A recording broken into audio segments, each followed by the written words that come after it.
Hi there, my name is John Stevens, pastor of Zion Lutheran Church in Oregon City, Oregon, and we're part of the ELCA, and welcome to Dollar Store Children's Sermons, where we take a look at the lectionary text and we tie them to an item from the Dollar Tree. This is for this coming Sunday, Pentecost Sunday, and getting into this late Memorial Day, blah, blah, blah. I apologize. Normally I like having it a little ahead of time and burning the candle. So there we are. I put a couple of links on the Dollar Store Children's Sermons Facebook page you could take a look at from previous years. One looking at a birthday hat, one looking about how God uses us in our lives. I'm thinking about two directions for this year's Pentecost Sunday's Children's Sermon. One is I keep getting pulled to this use of the word all. All were gathered. The Spirit fell upon all. The sense that God is working through all of us, every single one of us, that God's Spirit, we're all gifted, as Paul in the body of Christ, we're all gifted. And in the second lesson, he talks about that each one of us has gifts, but together as community, when we come together as the body, fully, that gift is seen. So I'm focused on this word all. And I love this idea that God is expanding the circle. And so one idea that I'm playing around with is having the kids form a circle. They can hold hands or they can touch elbows, but form a circle.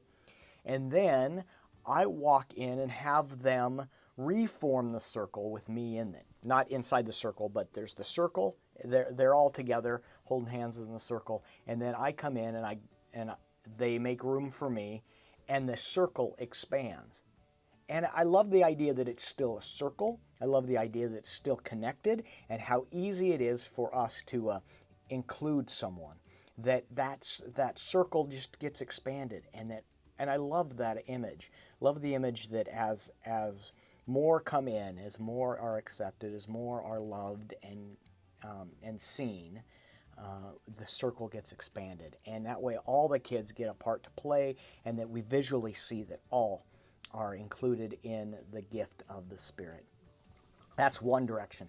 The other direction is to use a couple of items. You've got your Paschal candle. If you've got a Christ candle, a Paschal candle in your church, that's going to be lit, and you could do the children's sermon around that. So you've got the Paschal candle that's lit. You've got yourself. At the Dollar Tree, there is in the automotive section, there is a tire gauge. So you've got a tire gauge and you have a balloon. And talk about what do these four things have in common. The flame, me, the tire gauge, and the balloon. Is they all take air, they all take spirit, but they take air to function.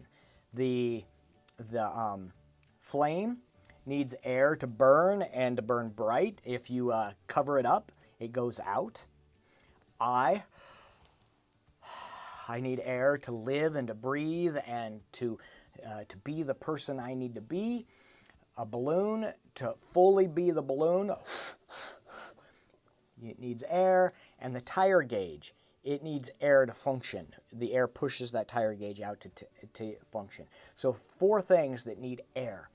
And that that when we think of the Spirit and the wind blowing, and that this idea that God blows on us, the Spirit blows on us, and that each and every one of us as children of God need the Spirit, and the Spirit has been gifted to us. The Spirit, just like the very air we breathe, is gifted to us, and we are I want to say drenched. That's pulling back into the baptismal imagery, which would be fine as the waters, as your Paschal candle is probably right next to your baptismal font, that you can use that connection, that the fire and the wind and the Spirit. Anyway, I almost went into a song by Earth, Wind, and Fire, but that's a whole different thing.